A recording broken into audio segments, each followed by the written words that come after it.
my clock says what is 1:02, and my students know that what it is time. It's time. We're going to get started. And well, let me introduce myself and also my colleagues. I'm Caleb Chain, and I'm interim dean at Gainey School of Business. I teach across the undergraduate program and also the MBA program. I came here in 1993. I don't think except the students here, I don't think anybody can be in my class. So we are delighted to be here, and we're delighted that you're here today to be the part of this panel discussion. And let me say that maybe three things. One is this is not a presidential debate. It's not an investment seminar. So we're not going to give you any tips on investment either. And but it is going to be a wonderful time of fellowship and a time that my colleagues and I, including Randy Lewis, who is Skyping in from Texas, is attending a conference, and he is going to be making a presentation in about 25 minutes. So he's going to be the split. He's going to be leading us, and but we'll put in this part first. Let me introduce my other colleagues to you. And sitting to my left is Professor Knight, and he is the Professor of Marketing, and came here about 5 years ago. And sitting to his left is Dr. David Glowig, who's the accounting professor. Has been here for 22 years. 22 years, something like that. Once you beyond a certain number, I'll just say roughly. And I've been here for 19 years, and this is my 20th year. And I'd like to start with a prayer, and then we'll get the ball rolling. Let's pray. Dear Heavenly Father God, we thank you for this awesome day. We thank you for the alums who are returning to the swimming Arbor. We thank you for those who are coming to join us, whether they are current students or the community members of Spring Arbor, and we do thank you for this opportunity that we can gather together and look at this important topic, this issue, and help us to be encouraged as we come to discuss, and help us to be mindful of your presence. And we do invite Jesus to be in our midst and to guide our discussion. And we pray all these things in Jesus' name. Amen. Well, Randy, I'm going to put you away for now so that we can look at the PowerPoint. And if I can find it, if you look at my laptop, you'll realize how messy a person I am. I have so many things open on the desktop. If you go visit my office, I would claim that office to be my own because it's too messy. But having said that, let's see. I believe this is the PowerPoint. Okay.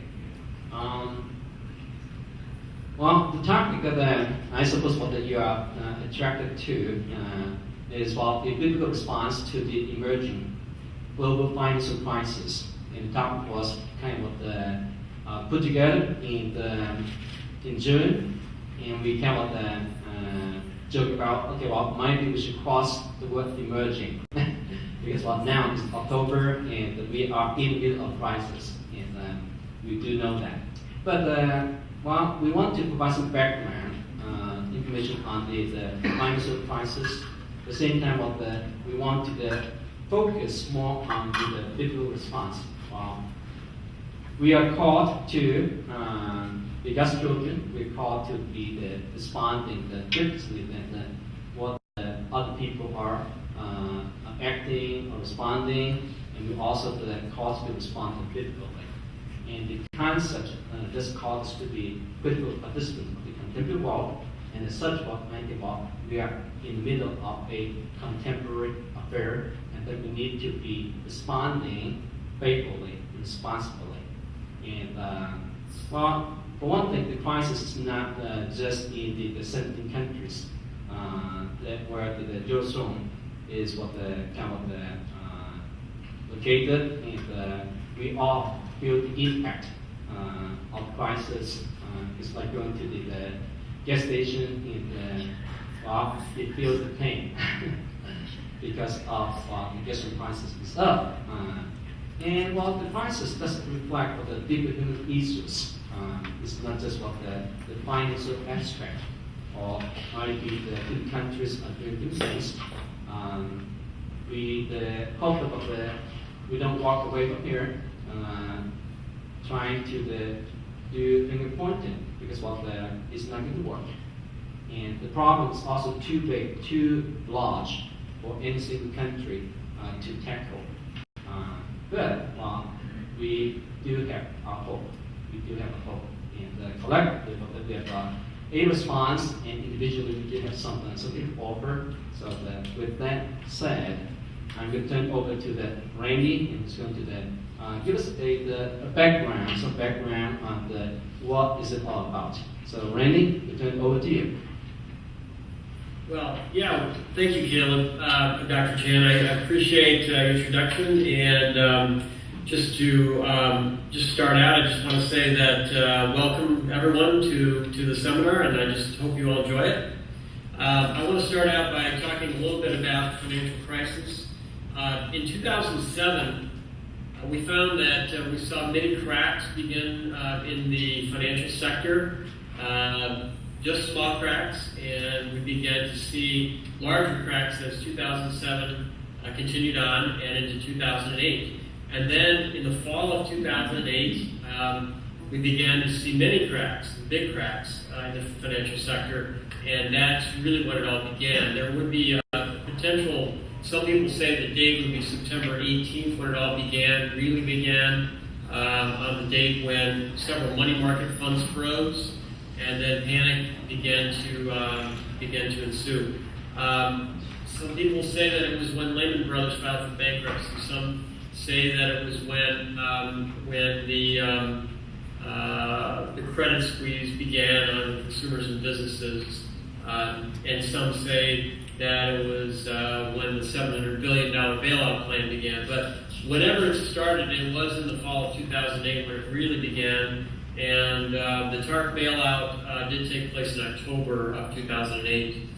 The Fed began to pump money into the system more than they'd ever pumped in the past into the financial system, and just barely kept up with the liquidity problem that we incurred during the fall and then early part of 2009.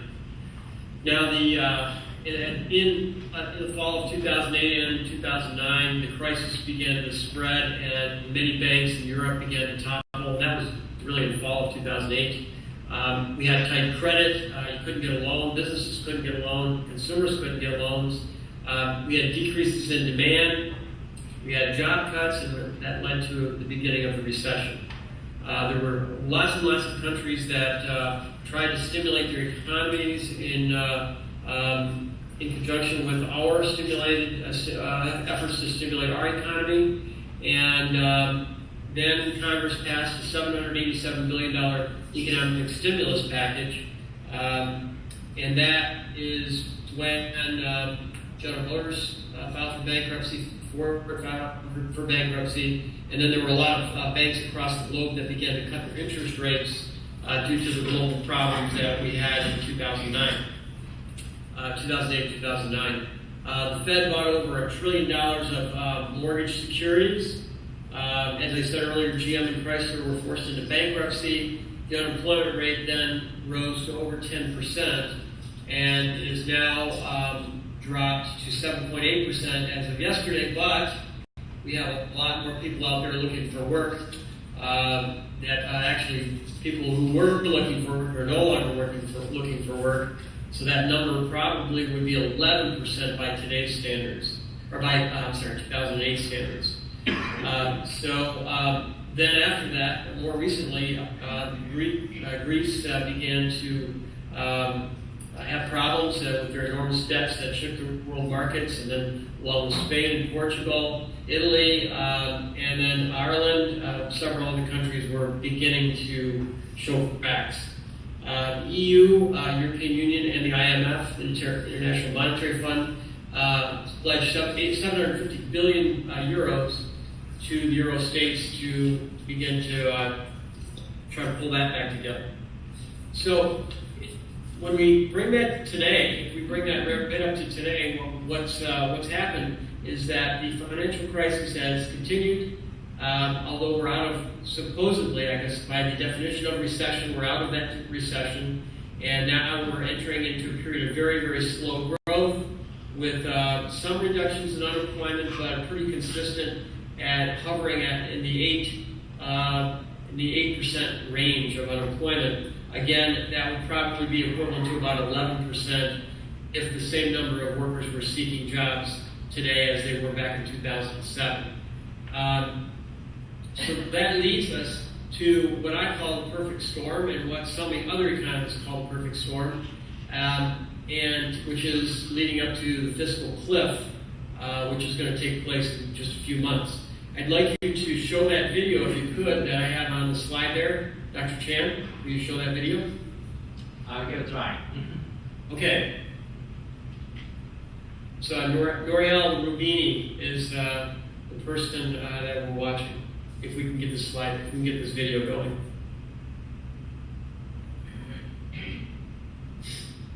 By the way, he's the one who predicts, he's one of the economists that predicts this perfect storm that will occur in beginning 2013.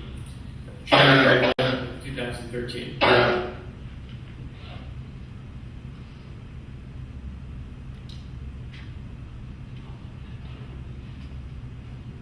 How's the weather in Texas?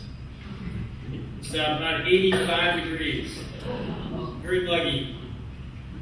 What's it like in Spring Arbor? 72. No, you're lying. The building it is. Yeah. I heard it was 45 there. It is.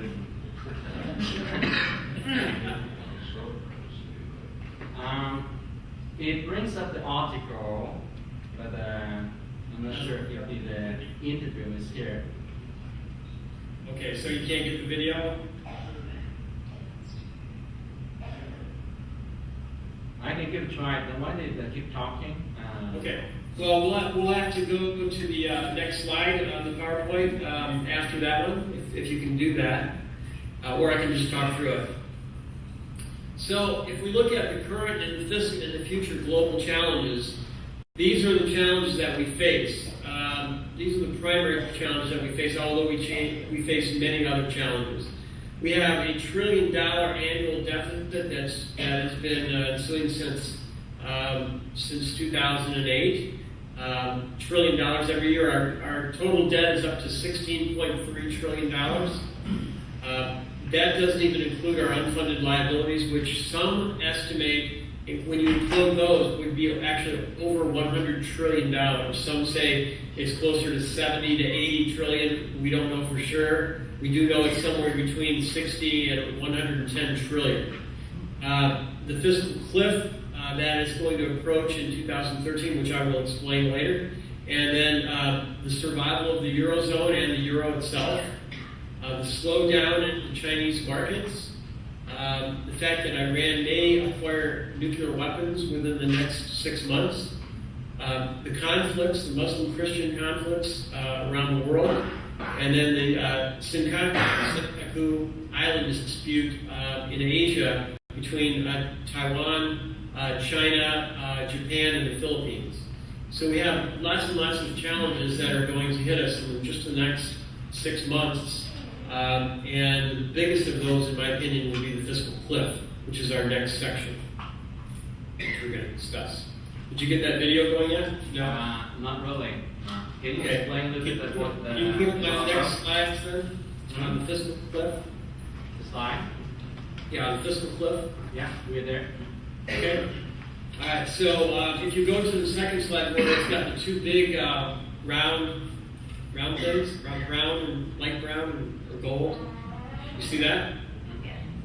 Okay. All right. So what is the fiscal cliff? This fiscal cliff is when we have, at the same time, simultaneously, on January 1 of 2013, we're going to have the automatic spending cuts that will kick in, spending cuts of $100 billion, and tax increases.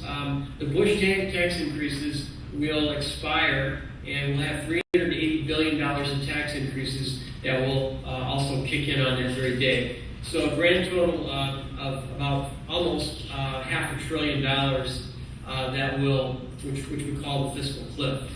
Could you go to the next slide, please? This one is entitled Spending Cuts, and this shows you what the spending cuts are comprised of. You can see that the Medicare payments to doctors would be about $10 billion. The expiration of the unemployment benefits, $25 billion, and the sequester means those cuts that Congress agreed to, and they will automatically cut across the board, not paying attention to what category that might be. So military will get the same cut as education, for example. That would be $65 billion. Could you go to the next slide? The tax increases consist of five different areas. The alternative minimum tax, $125 billion. The expiration of the Bush tax cuts of $110 billion. The expiration of the payroll tax cuts of $90 billion. Other taxes of $30 billion, and the new healthcare Obamacare taxes of $25 billion.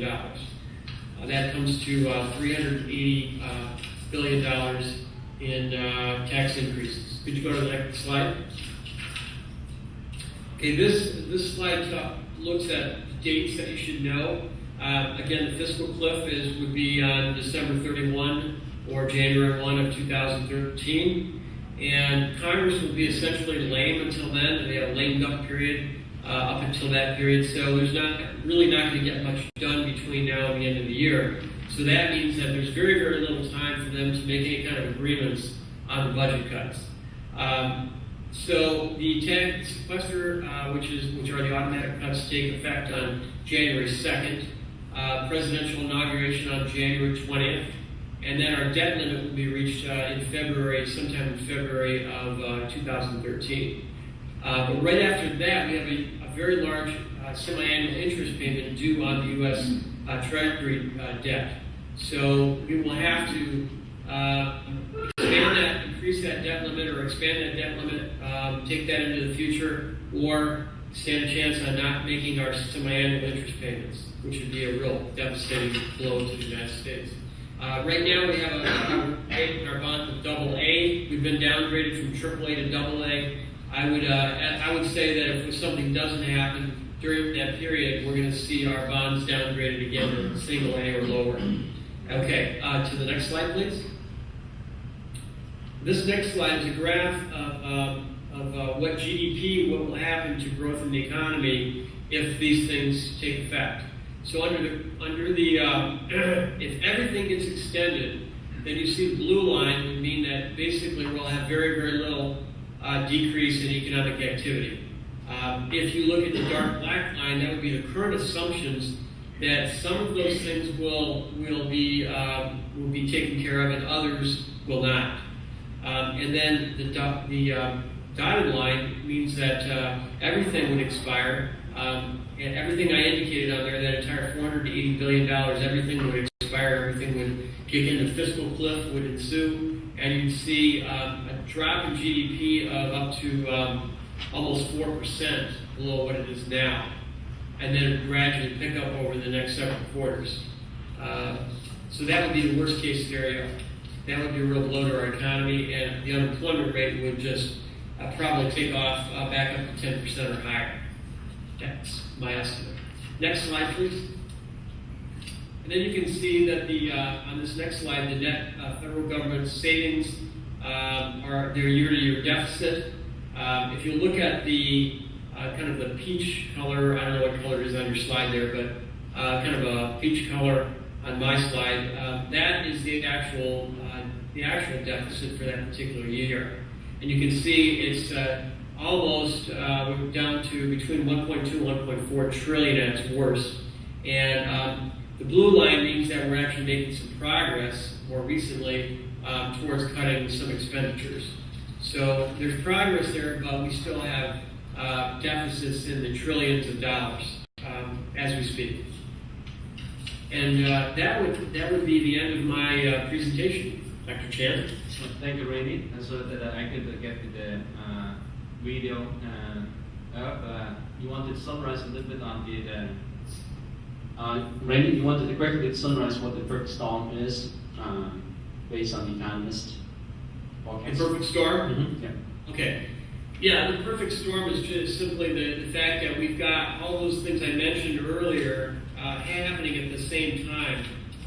The fiscal cliff, the $1 trillion deficit, the Eurozone problems, the slowdown in China, Iran acquiring nuclear weapons, which would probably increase our defense expenditures, the conflicts, Muslim conflicts, which would also increase our defense expenditures, and the Senkaku Island dispute. All those things added together would be the perfect storm, and if they did occur at the beginning of next year, which is a likely scenario, we would have a devastating blow to our economy. All right. Randy, do you have to go right now, or do you have time for maybe 1 or 2 questions from the audience? I can take some questions. Okay. Well, why don't we do that, and then we'll let you go. Okay. Are there questions? Yes. What is the good news? What's the good news? Is that what I heard? What's the good news? Is that the question? Yes. Yeah, since you have not painted the rosy picture for us, so we have to ask you. What's The good news is that we all have the Lord Jesus Christ on our side. Amen to that. The good news, there's other good news besides that, though. The good news is that it's possible that our Congress could come up with a plan to avert this crisis. Number one, it's possible that Iran could back down from their acquisition of nuclear weapons due to the things are happening right now in their economy that could cause a revolution over there. We're seeing that right now. We're seeing the cracks begin. Recently there was a protest in Iran. Business owners had a protest, and I think that we're beginning to see some cracks there. The other things, positive things that could happen, is that the Eurozone could come up with a plan that could bring everybody together, and it could create some kind of an economic harmony that I guess would delay or maybe make the effects, reduce the effects of the Eurozone problems.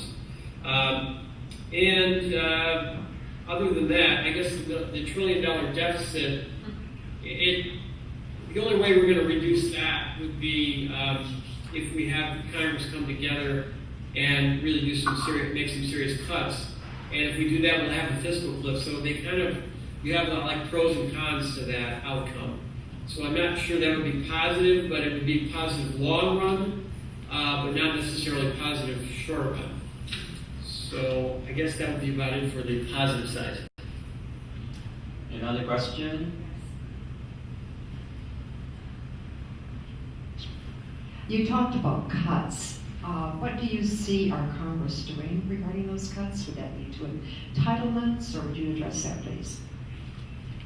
Yeah, the cuts that will take place would be across the board, but those cuts could be changed so that they would only hit certain areas. Like, for example, they would hit entitlements more than they would hit defense spending. If we let the $65 billion kick in as indicated automatically, I should say, on January 1st, then what would happen, or January 2nd? Then what would happen is that everything would get cut equally by the same percentage. But we really need to have some entitlement reform. Let me just tell you a little bit about that. Medicare reform, Social Security reform, and just a whole host of other entitlements that we have. We need reform in all those different areas, but primarily Medicare and Social Security.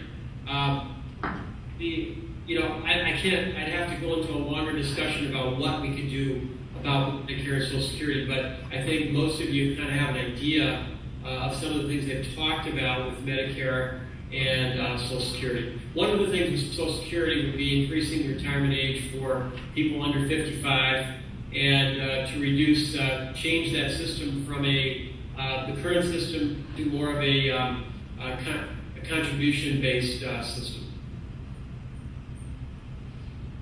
All right, Randy, I failed to mention about that. Randy is our economist and also he is a professor of finance. And, well, we know that you have another commitment, Randy, and we appreciate your taking time to join us. And well, let's thank Randy.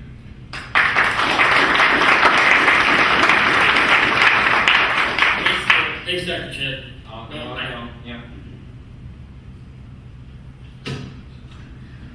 We'll transition back to our slides, and I also failed to mention about that we want to make it interactive as the two-way switch. Although we have our health presentation prepared, we also want to make sure that there will be time for us to raise questions and even you share your response too.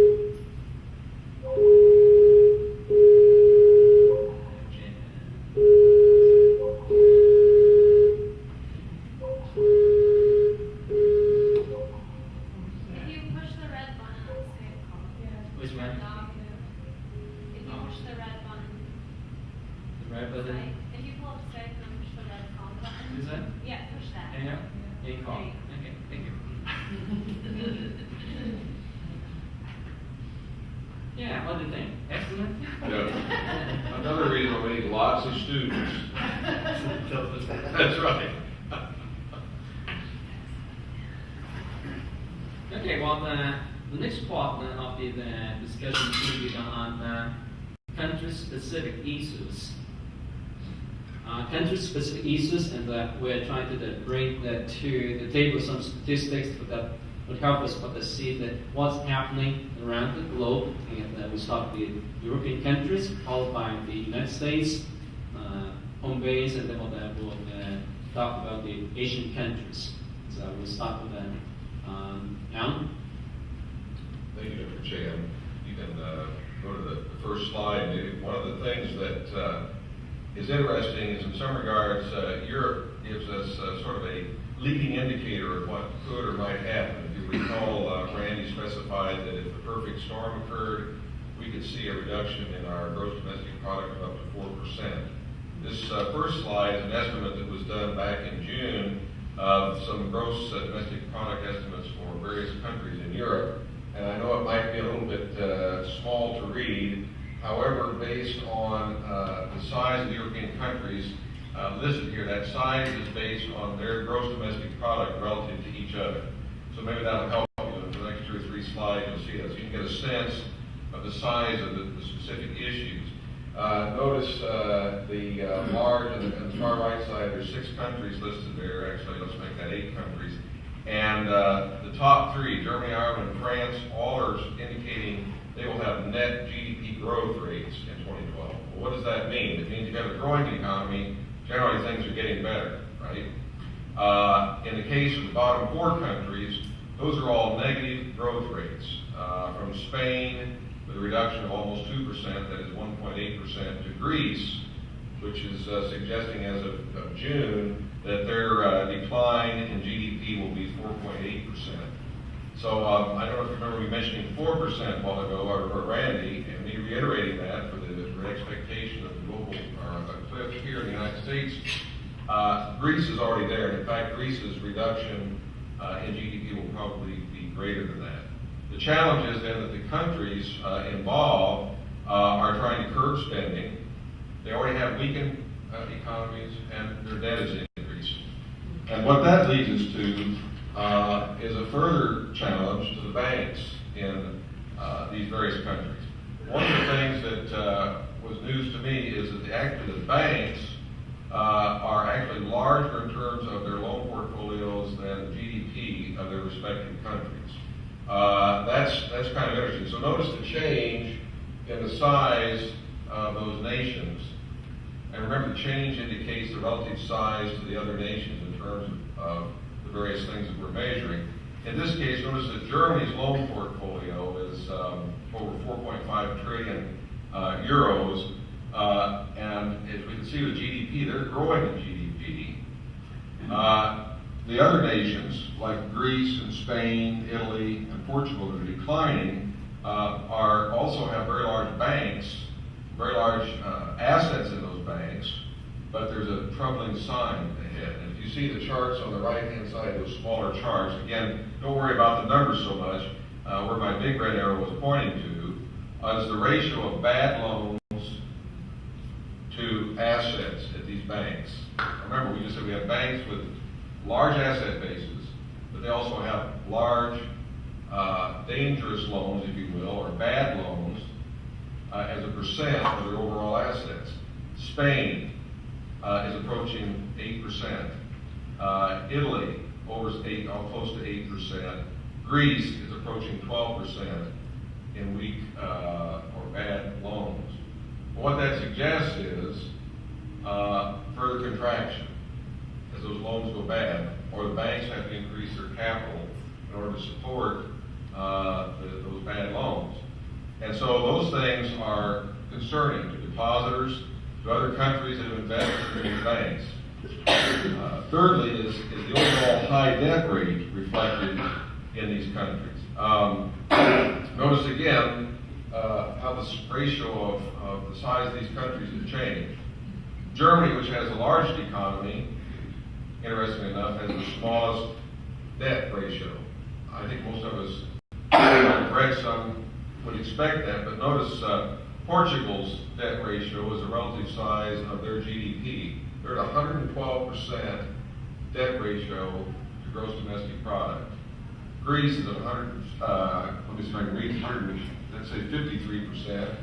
I can't remember all these numbers, I had to read them. 123% in Italy and 113% in Ireland. Basically, it means that their debt is greater than their total gross domestic output. That's another danger sign. It means that the economy is likely to continue shrinking, and the high debt ratio is an indication that they cannot get their spending in line with their ability to earn, basically.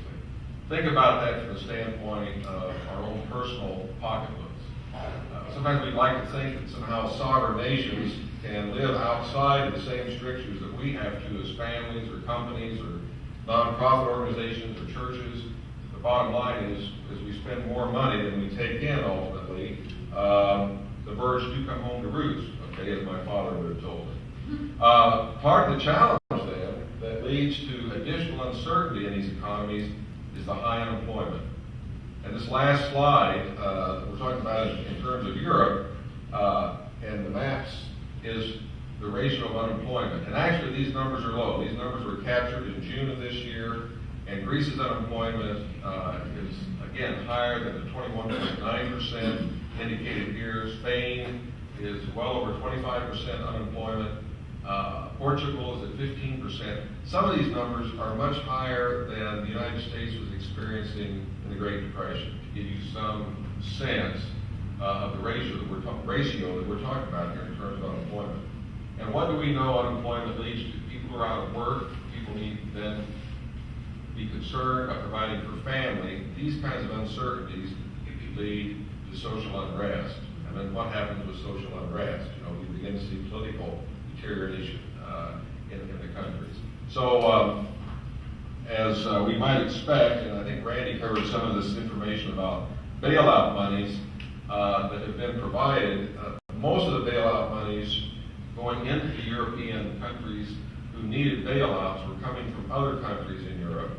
There was outside funding coming from other nation states. However, the challenge now is coming into effect, and that's what this last chart shows, is that we're running out of options in Europe of how to pay for this problem.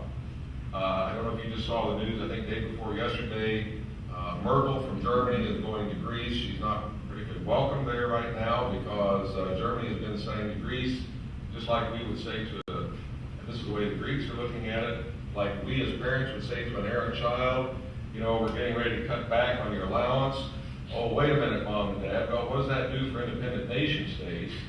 Saying, wait a minute, I don't want to look to Germany as my mom or dad telling me I can't have the things that I've been used to having for the last 2 generations.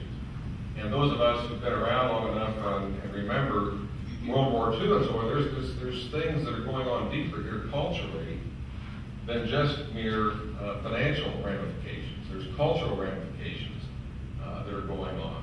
We have a German leader coming to Greece, and of course there's nothing similar in terms of National Socialism going on in Germany, but you still have this historical memory in place. And what does that mean to the potential for additional social unrest? So that kind of gives us an overview then of the European situation. Thank you, Alan. I get the opportunity to talk about the United States and where we are. Probably the thing I find most interesting is we hear all this discussion about our debt being 16 trillion, 16.3 trillion, whatever. But the one piece we don't discuss very loosely at all is the unfunded liability. Now you say, what do we mean by unfunded liability? Social Security and Medicare, this is not showing on the balance sheet anywhere. Sorry. This is not showing on the balance sheet anywhere. What happened to U.S. companies back about 10, 15 years ago by accounting rules said we had to show what the obligations we had committed to really are. In fact, we're seeing this now with a lot of municipalities or school districts, all these, that have to show what their obligations truly are. When they find out what their obligations are, they often say, oh my goodness, we can't pay that, so we're going to have to change some things. And really, we've not done it at the federal level. And as Randy said, I was checking information this past week, and what I was finding, somewhere between 61 and 84 trillion dollars right now in unfunded liability. Remember all the hassle we had a year or so ago about extending our, debt limit by $1 trillion? We added $5 trillion last year alone, and there was no discussion about it whatsoever. And what's happening is we've got people living longer than they used to. We had a Social Security system set up originally with 45 people supporting one retiree, and now we've got 2.5 people supporting one.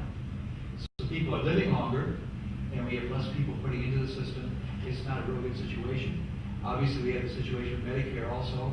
Medical expenses are growing exponentially and creating some real issues. These are the unfunded liabilities we're talking about. Part of that was Obamacare. What I was saying was 17 trillion, now is Obamacare unfunded. So a lot of these things that we promised without putting money there. And it sounds good, and of course we heard a debate this last Wednesday night about all these good things. But the bad things, you got to pay for them eventually. And so you can see these are kind of a cloud hanging over that is coming. And at some point in time, there's going to be some adjustments. We've seen adjustments in our state with how they handle even things with our teachers. And obviously it's created some issues there because they said, oh my goodness, we've got this liability, what are we going to do about it? Read somewhere where Detroit's unfunded health care for retirees is $5 billion. That's just their retiree health care that's unfunded. We have all those kind of things, virtually every municipality in the country. School districts have these kind of issues. So that's where we are. We've been the one that's often stood behind others to kind of be the backstop. But we're in a situation now where we're not going to be able to be the backstop like we like. But there are some encouraging things. Look at U.S. credit card debt. U.S. credit card debt is a little less than $1 trillion. What I found was $850 billion, which sounds like a lot. But individuals have been reducing that, or it's been growing at a very low rate. So individuals have gotten the message in the last several years with our economy. We need to start paying things down. And so individually, we've made some good progress. Last year, we did a debt clock up here. It's interesting. We're showing the increasing federal debt and the decreasing individual debt. So there are some encouraging things. People are making some good steps, which means they've got to live with less than they're making to pay off previous debt. The individuals doing that, so that's very encouraging. Also, the non-revolving debt, cars, trucks, those kind of things, furniture, whatever we buy, that stands at 1.85 trillion, about almost $2 trillion there. But again, people are paying that down. And we've seen some positive things, which now they're able to buy vehicles they couldn't have 2 years ago because they paid some of that down. So that's encouraging. Again, that's about another $2 trillion. U.S. mortgage debt, we said at $13.2 trillion. And that's a large number, but we've seen that being paid down to some extent too. Part of the issue is a lot of people have had short sales. Short sale, for those who aren't familiar with it, means my house is worth less than what I owe on it. And so I go to the bank and say, bank, I'm going to give it back to you. And the bank agrees. If the situation is bad enough, says, okay, we'll sell you the house and we'll write out the difference. Of course, there's some tax implications, some other issues. The banks have had to write off large amounts of money. Houses now, even in this area, I would guess are probably 30 to 40% less than they were 3 or 4 years ago. You can still sell houses. I know two people, family member, another person sold it in just less than a week, but you have to mark your house down 30, 40% to do that. Well, if someone already owes 95% of their home, you aren't in a position to write it down by 30% very easily. Another area that's coming, actually growing faster than any of these others for individuals, is guaranteed student loans for education. It's growing very rapidly. It's almost $1 trillion. I came up with $900 billion, but it's growing probably most rapidly in many of these because of the cost of education. We're somewhere with families, with the head of the families under age 35, 40% of these families have guaranteed student loans. 40%. What often happens, they get out of school and they've got loans of 20, I think the average is $25,000. If you have two people get married, they now have $50,000 in loans, and of course, unless they get a good job right off the bat, it's creating a real struggle. And one thing with this, you can go bankrupt and eliminate some other debt, credit card debt, some mortgage debt. If you go bankrupt, you do not eliminate your guaranteed student loans. They're still going to be in existence. So that's an issue as well. That's a summary. There are some good things. Individuals have been paying down some, been responsible. Unfortunately, our governments, first of all, they have unfunded portion that's not been recorded, but also they've not been dealing with some of the other issues. As was mentioned, we've had federal deficits of over $1 trillion for the last 4 or 5 years. And based on discussion yet Wednesday night, I'm not terribly optimistic we're going to see any major changes in the near future. If we use the same analogy that Alan used for the, well, this is the size of the map that offers sense of that. I think the United States is going to be the 5-6 times bigger than Canada or the Mexico. Maybe an exaggeration. Well, we've been to Europe, we've been to the United States, and let's go to Asia. Well, relatively speaking, the Asian countries are doing relatively better because they're less affected by the financial crisis, although they're still feeling the pain again because of the situation. And in the next few minutes, we're going to focus more on the sub-countries for the Japan, China, and India and South Korea. A little bit more on the Japan and China, but it helps with the paint picture of what is happening over in Asia. Well, Japan, for instance, like China, with the major for the countries that they export to, European countries and also the United States, with the fragile economic recovery in the States and also ongoing debt crisis that we just talked about in the Eurozone, both have hurt Japan's for the export sector. And along with a stronger Japanese currency, which trades today, a dollar would buy you the 78 yen compared to the August 2008. It was before the Lehman Brothers went bankrupt. It was 110 yen, and we can see a big difference. And a weaker US dollar would make it more difficult for the US for the importers to buy from the Japanese for the trading partners. Basically, it's more expensive. Japanese goods are more expensive to buy because of the weaker US dollar. And in Japan, the policymakers were also trying very difficult to boost the domestic consumption, which has shown signs of decline as well, both in manufacturing and also in the service sector.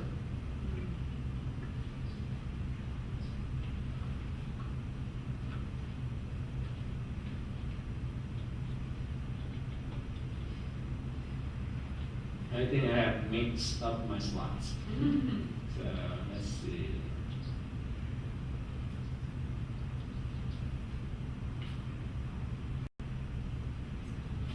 What did I do? I lost my slides.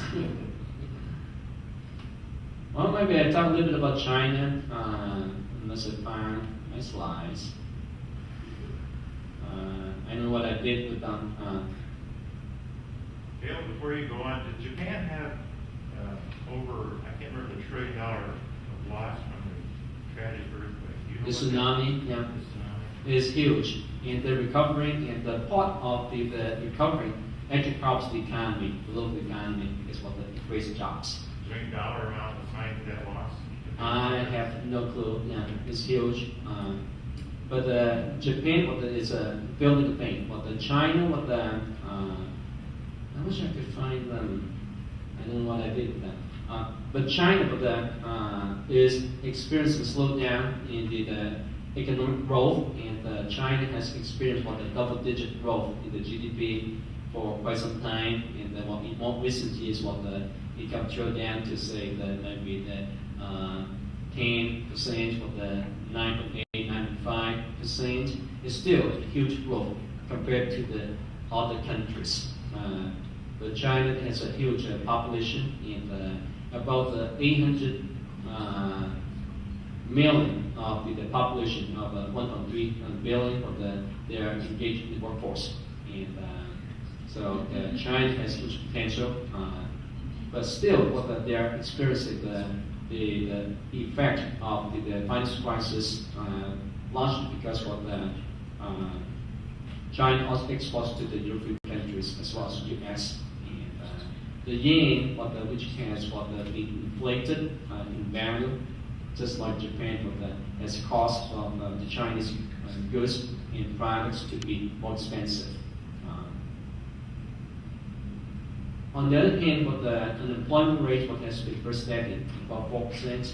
Inflation as of this year is about 2%. So the problem is not that huge, and that's because China, like Japan, depends on the U.S. as well as European countries on the export. So that has a severe impact. Some of my slides will include the Purchasing Manager Index, PMI, which hovers around the 50. Above 50 is a good sign. That means the economy is doing good and it's recovering. But if it's lower than the 50, then it's is no good. And right now it's like 49.8%. In India, that percentage is about 52.8, and so they are about the same. And still, we're not talking about any major recession in the Asian countries. And I think that summarize my slides. Well, we're going to switch over, change gear to the effects of the crisis. Randy had kind of talked about the financial market and how the fiscal cliff is going to affect us. And we're going to hear about Alan talk about the political landscape, followed by Dave, who will be speaking to the effects of the church worldwide, and finish up with the effects of higher education. Well, my students know one of my several favorite topics beyond business. I mean, I've been in business for 30 years, but my hobbies are theology, history, and philosophy. So if I sound a little bit confused, maybe that'll help me understand why. But one of the themes that's important to me is why is there a lot of uncertainty in the world and in the marketplace right now? And I tend to think that a lot of that uncertainty, at least crept in the West especially, when we decided sometime right around the Reformation, a little bit afterwards, that we need to separate our faith into a personal faith and secularize everything else. And up until that time, in most nations and cultures, whether they were Jewish or Christian or Islam, Buddhist, so forth, there wasn't that separation. Well, what happens with that separation is that we begin to focus on needing other things and separate, from our spiritual side. And so when I look at the background of what's going on, it's not that these situations are new. They've happened historically many times. And so how do we respond to those? But just so we can kind of recap, what are we seeing today is results of uncertainty. What do we want as human beings?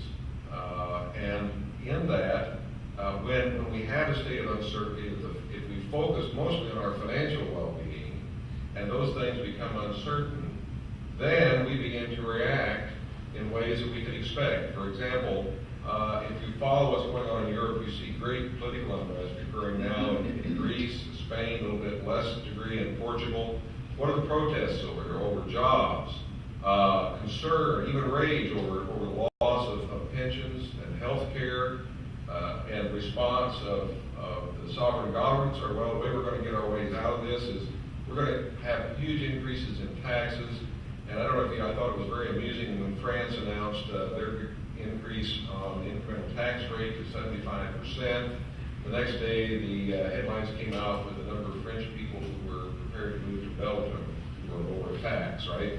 Well, as economists know, there is no such thing as a free lunch, and for everything you do on one side, there's always a flip side to the coin. I'm going to increase taxes, for example, there's a good chance something else, well, not a good chance, something else will happen on the flip side of that coin, right? That's just good economics. That's what happens. There's a growing income gap occurring because of, not because of, I should say, because of part of unrest and because of the high debt. People aren't investing in businesses in some sectors, and as a consequence, we're not hiring new workers. I think there's a reflection in the political economy of a reduction in personal responsibility. Over the years, it's not a new thing, but as a result of many decades, maybe generations, of wanting to cast off personal responsibility onto someone else, read government, that as a consequence of that, there is payback to be made. Again, because of history, we can see these kinds of things occurring several times in the last, if you will, 1,000 years, actually, I believe. I don't know if you just recently read about Spain, another good example of what happens with this political unrest. We tend to think that political boundaries are solid, that nothing can ever occur. You know, we look at a map and, oh, that's great, there's Spain. Well, there's concern now in Spain that Spain will devolve into its ethnic constituencies. For instance, the Basque population in the north of Spain, and there's others. I'll say this one, I think it's Andalusia, other areas that are very ethnically oriented. They're talking about seceding from the nation of Spain. We did see that happen in Eastern Europe, did we not, from Czechoslovakia. So that's not something that is unlikely to happen. In fact, it can happen. I've been to Scotland a few times, and the Scots are fiercely independent, and they're working their way around further separation from Great Britain gradually, but it's happening. So the other issue that we see, I think, due to the uncertainty then, is the rise in radical religious and political influence. People want certainty, and if they're relying on their certainty on the sovereign nation to provide that, and then all of a sudden that begins to go away, where do I find that certainty? We can certainly see it in the Middle East occurring. A lot of what's going on there is because of a repressive situation, desiring the freedom, but what's happened is the reactionary forces have created some very, very challenging situations for the rest of the world. I think there's another issue going on in terms of technology gap. One of the challenges is that we're seeing a greater divide, and I do think governments have tried to respond to this, but between the haves and have-nots, if you will, I hate to use that term, but people who are comfortable with technology and how that's changing their livelihoods and lives, and those who are not. Again, contributing to this unrest or this uncertainty. And then, as we see across the globe, an increase in government intervention. And I'll say Dave mentioned this earlier in regards to the U.S. We see the same thing going on in Europe, the same thing going on in Asia, at least in Japan, less so in South America and Africa, but that is a changing shift in demographics. And I think these have other issues.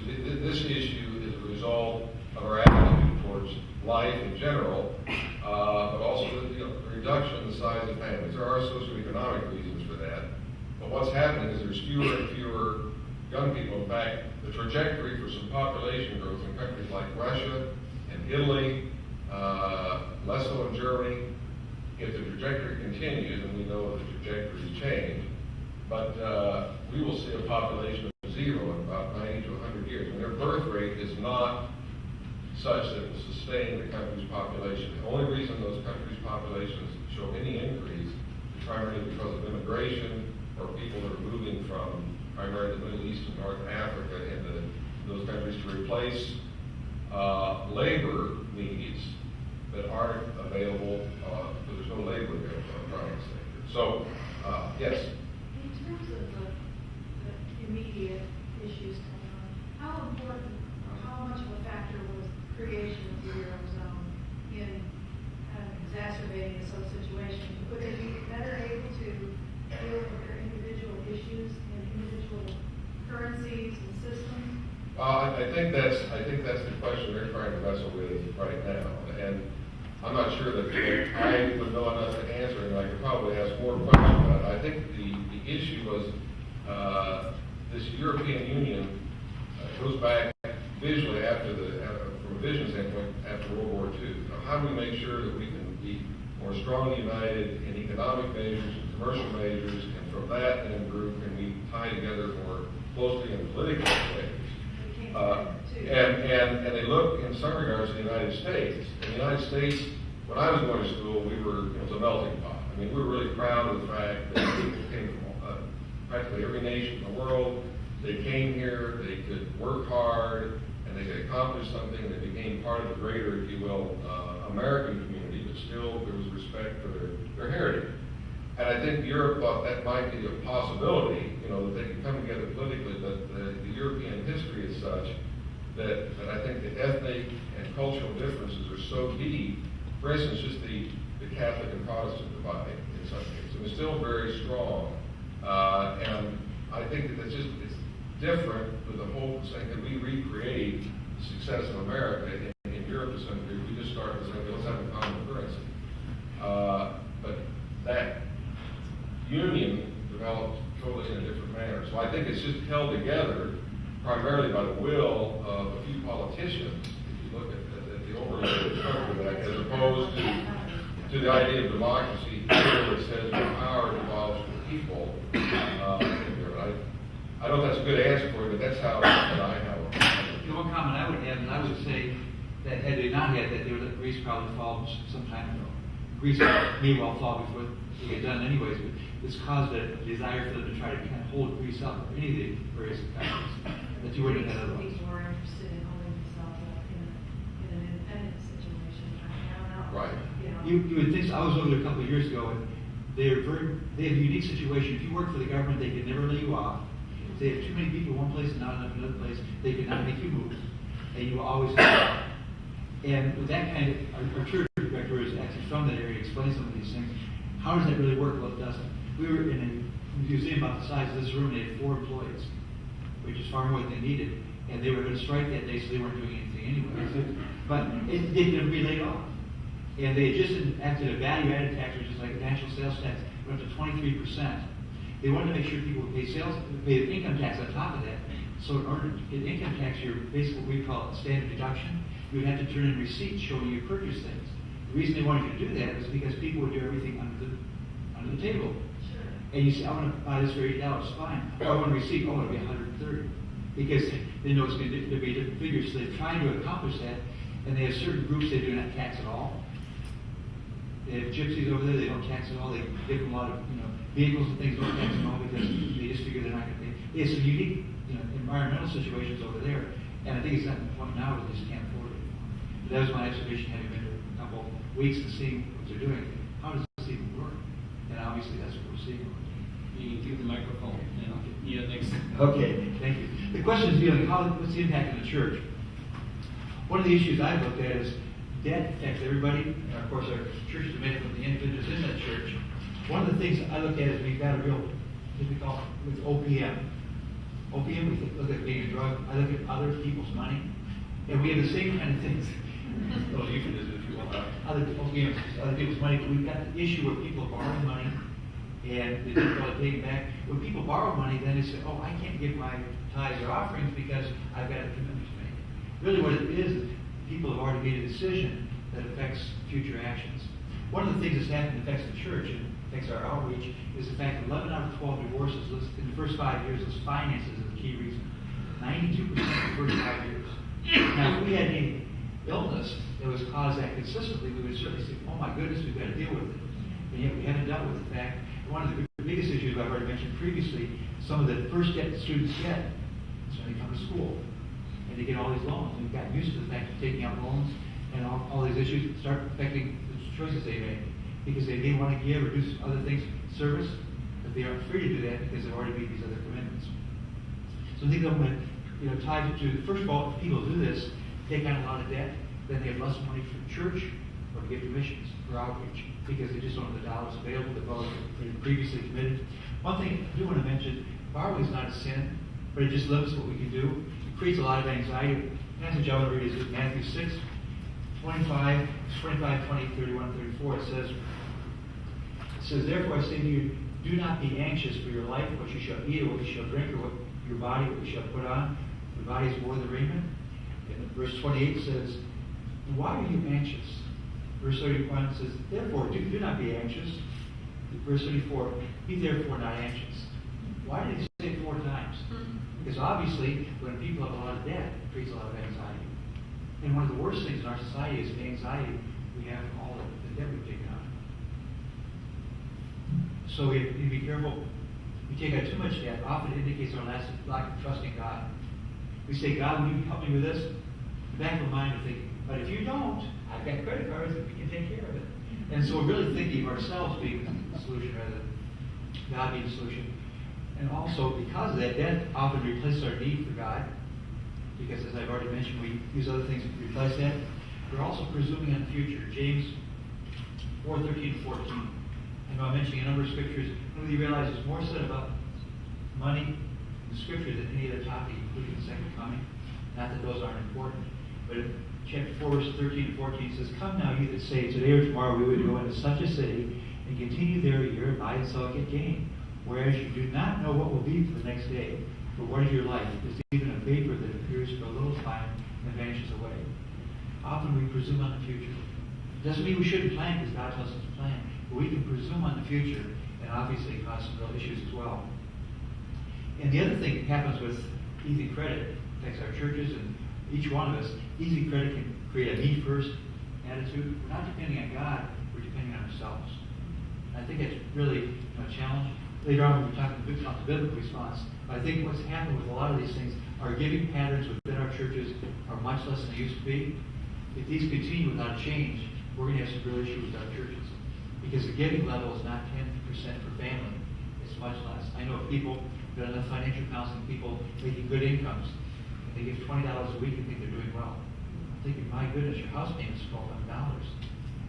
$2,000 whatever. Do you think giving $20 is really, I guess it shows where your balance really is. And I'm concerned with our churches because of this and our philosophy, we're going to have some issues down the road. And it really comes back to the fact, who's really first in our life? Is it the dollar? Notice it didn't say money was the root of all evil, the love of money. And our culture, unfortunately, has engendered this and that's really should be possible. Thank you, Dave. How are we doing? Are you still doing all right? Well, progressives love to talk. So that if you don't stop us, we'll keep talking.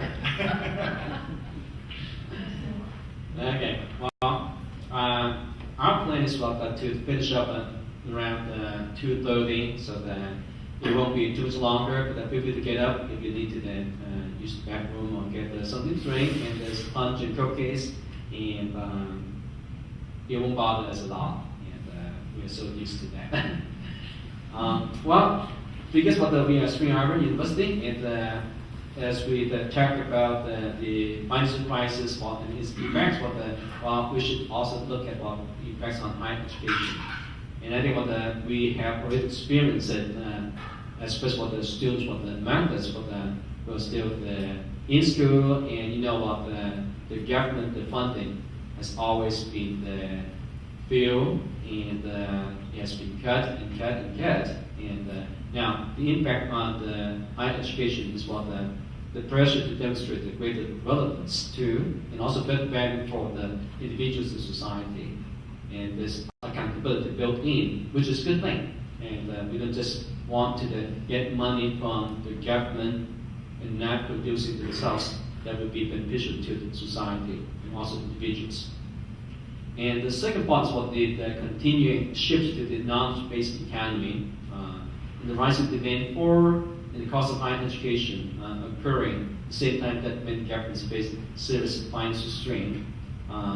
As such, what we are seeing the less funding coming to higher education, and which in our case, what the Spring Arbor University, which is for the tuition-driven, and we find ourselves to need to ask the question: how should we be how can we be a better steward of the resources, and also do a better job in the say budgeting and just like household, not to spend money until you know there's money.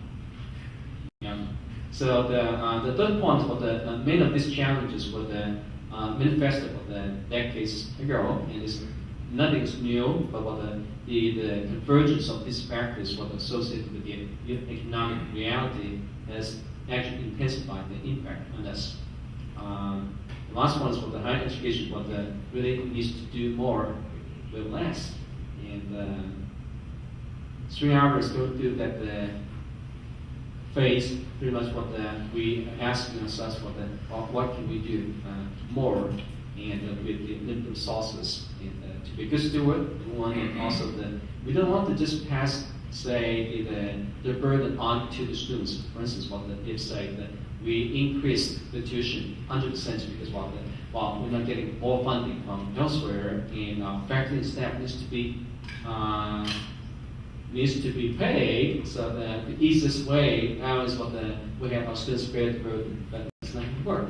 It's actually a violation of the economic model, supply and demand. The law of demand says when the price increases, the quantity demanded will drop. So instead of seeing an increase in student, we might see a decrease in student. We don't want to do that because our mission is to reach out to students so that we can impact on society. Well, we're not trying to pretend that we know everything, but I think between the three of us, we have come up with some explanations to the crisis, and again, it kind of points us back to the human nature and even our relationship with God. So I'll let Alan start with Dave pick up a little bit. Sure. I just briefly. I mean, I think it's kind of obvious to many of us if we're students of Scripture and trying to understand things from a Christian, but also our human perspective as they're combined. Greed. It's basically selfishness, the desire for power, which I think stems in large part from pride. And I point to someone else who I'm more powerful than they are, be it in a corporate position that I've held. For many years I worked in corporations and saw this. What about political influence? Again, while that's an issue of power, it's this self-aggrandizement that comes from being able to be in control of somebody else. And I think when we watch the political arena, no matter what party you're from, those are things that we have to be very careful of in our politicians. That is to come down to the game of power. And one way to get power is to serve constituencies and be divisive as opposed to be inclusive and saying, we're here to serve. And so that's an attitude that I think is, when we talk about solutions, is one of the things that the Scripture or living Christ-like lives has to offer. And then avoidance, and I think we've been characteristic of that. And I know I've been reading some articles just recently. Our idea of avoidance is, why do we want to do today what we can put off until tomorrow? Right? And we as baby boomers, in large part, have enjoyed the largesse of population is going to continue to increase. There's always going to be more workers who can pay into these programs, and we'll worry about that tomorrow. In the 1980s, when I worked for a company that was owned by W.R. Grace and Company, some of you may remember J. Peter Grace worked on the President's Commission to try to reduce government spending, and we were talking just billions of dollars then. And he basically said, we can't continue as we are. And that was 30 years ago that Mr. Grace, I still call him Mr. Grace, was indicating that was a problem. We're putting off for tomorrow. We're putting this on the back of future generations. Well, that's still the situation today. And as I said, my dad taught me that the birds do come home to roost. So we have to be very careful we're not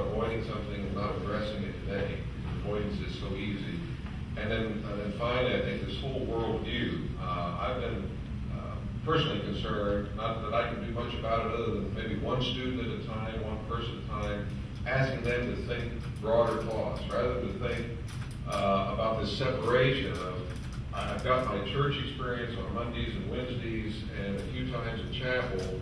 How does that inform who I am and how I'm going to deal with the world and how I'm going to be a participant in the world to change the world because I have a more, don't be scared of this word, but holistic view of who I am. You know, I'm a creation of God, and as a consequence, I'm a whole person.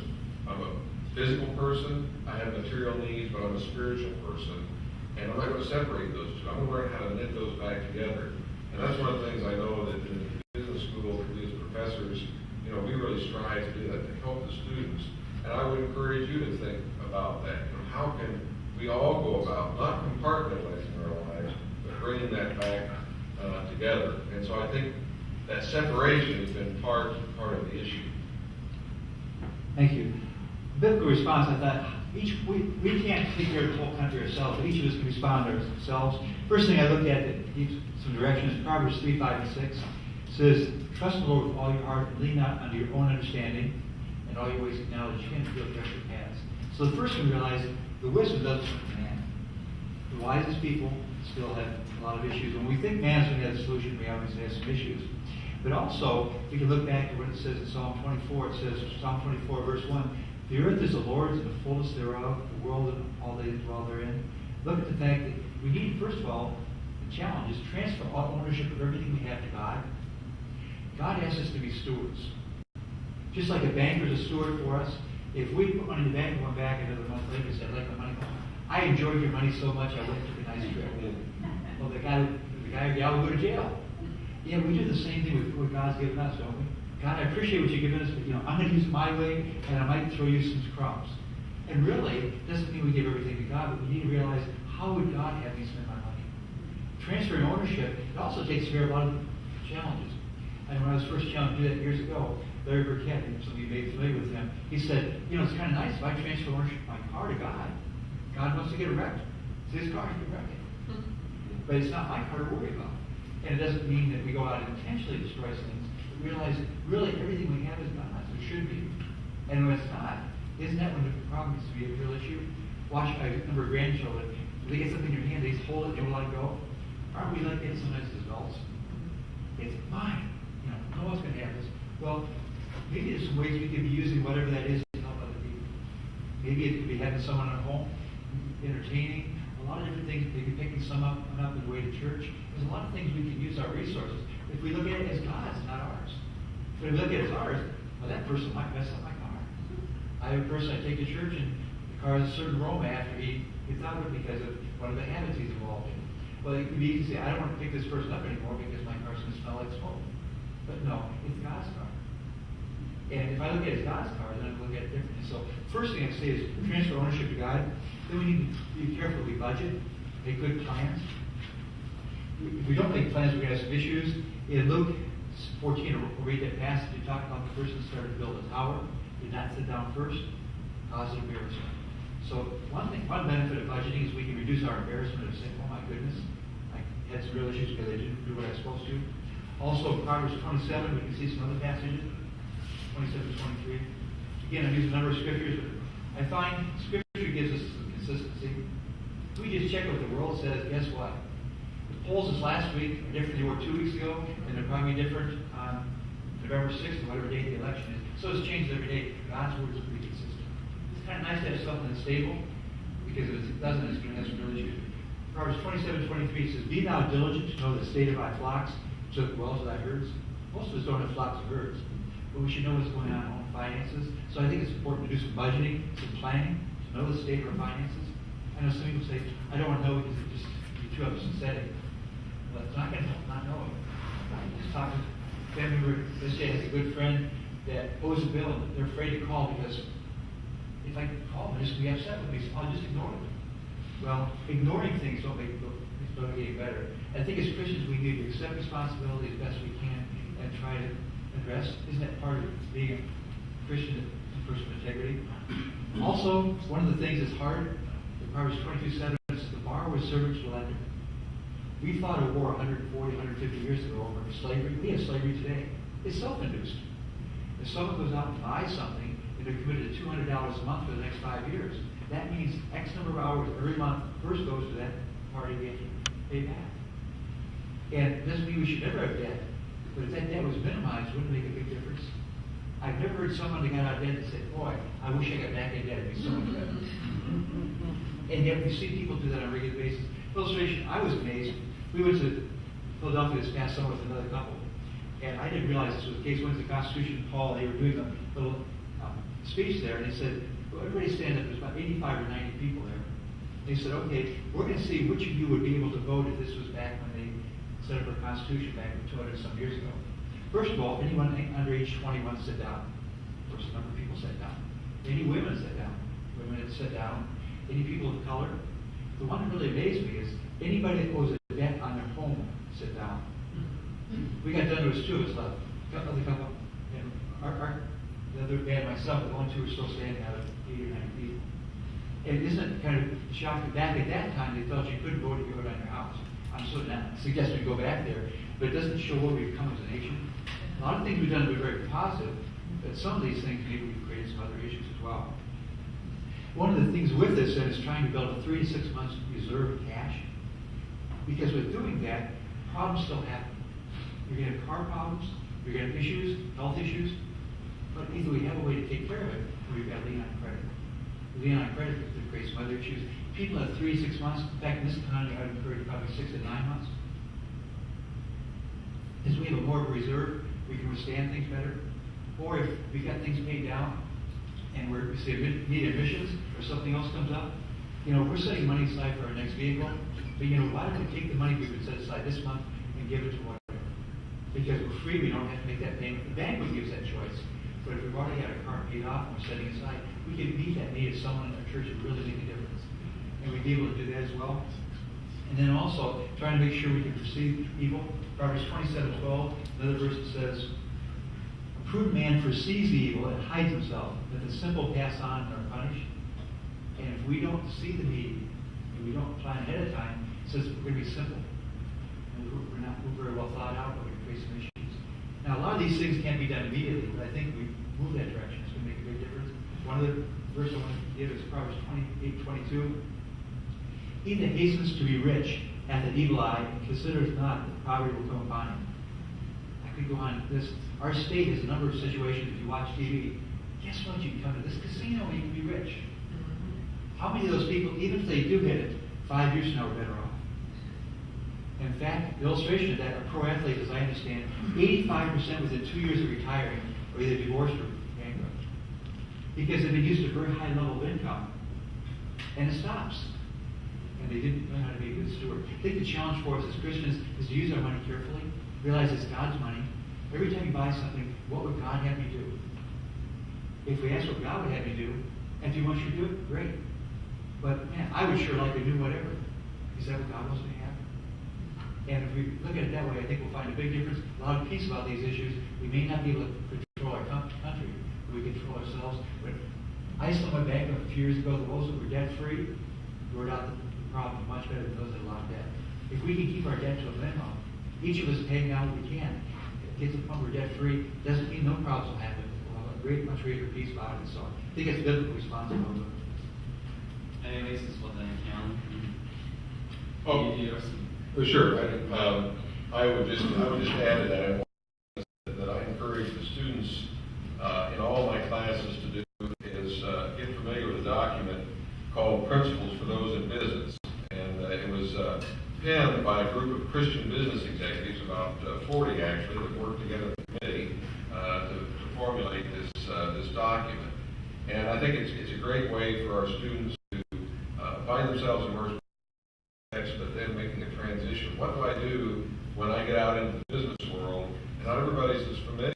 And that's a sadness in our society, because one of my concerns is how do we, as people who are faith-based, respond and be encouragers in a pluralist society, because that's what we are.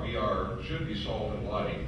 And so I use this technique in class, and just a few of the high points. One is a servant spirit, to serve wholeheartedly. And following after Christ, I think we're called to be servants. As Dave said, we're called to be stewards. We're called we're not going to live in perfection, but to strive for perfection, so that our personal behavior leads to how we lead in a corporate situation, be it in a nonprofit or a business or in our churches or whatever. And then I do think, and I'm proud to say while I don't think God necessarily set down a particular economic system, I think that the Christian framework that is a boundary around a free market economy over the years provide wealth